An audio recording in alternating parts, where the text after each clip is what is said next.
হুমায়ুন আহমেদের স্ত্রী মেহের আফরোজ শাওন নিজের সন্তানের নিরাপত্তা নিশ্চিত করতে না পেরে তার স্কুলে যাওয়া বন্ধ করে দিয়েছেন। ফেসবুক পোস্টে এই অভিনেত্রী লিখেন, আমার ছেলেটা কাল থেকে ও লেভেল পরীক্ষা দিবে। আমার ঢাকার বাসাতেও 5 আগস্টের পরে বারবার মববাজদের আক্রমণ হয়েছে। বাচ্চাদের মায়ের বাড়িতে রেখে আমি নিজে 3 মাস এ বাসা ও বাসায় থেকেছি। জামালপুরের এক অখ্যাত গ্রামে থাকা আমার বাবার বাড়িটি পুড়িয়ে দেওয়া হয়, যে বাড়িতে মতিয়া চৌধুরী, তোফায়েল আহমেদ, জিল্লুর রহমানের মতো প্রবীণ রাজনীতিবিদেরাও বেড়াতে গেছেন, যেখানে আমাদের পারিবারিক সব পুরস্কার এবং দেশ বিদেশের দুর্লভ বইয়ের সংগ্রহ একটি পারিবারিক লাইব্রেরি ছিল। মেহের আফরোজ শাওন আফসোস করে আরও বলেন, আর মামলার যন্ত্রণার কথা তো বাদই দিলাম। এসব কথা অবশ্য বিদেশে এসি রুমে কম্পিউটার স্ক্রিনের সামনে নিরাপদে বসে অ্যাক্টিভিজম করা বন্ধুরা বুঝবেন না। থাক, তাদের বোঝা না বোঝা দিয়ে আমার কি আসে যায়।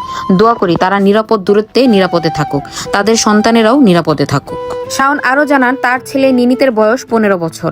তার এবার 8ম শ্রেণী শেষ করে 9ম শ্রেণীতে উন্নীত হবার কথা ছিল।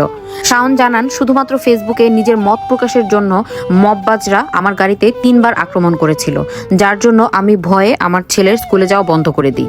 সো ভিউয়ার্স, মেহের আফরোজ শাওনের এই কথাগুলো নিয়ে আপনার কি বলার আছে আমাকে কমেন্টে জানান। Thanks for watching.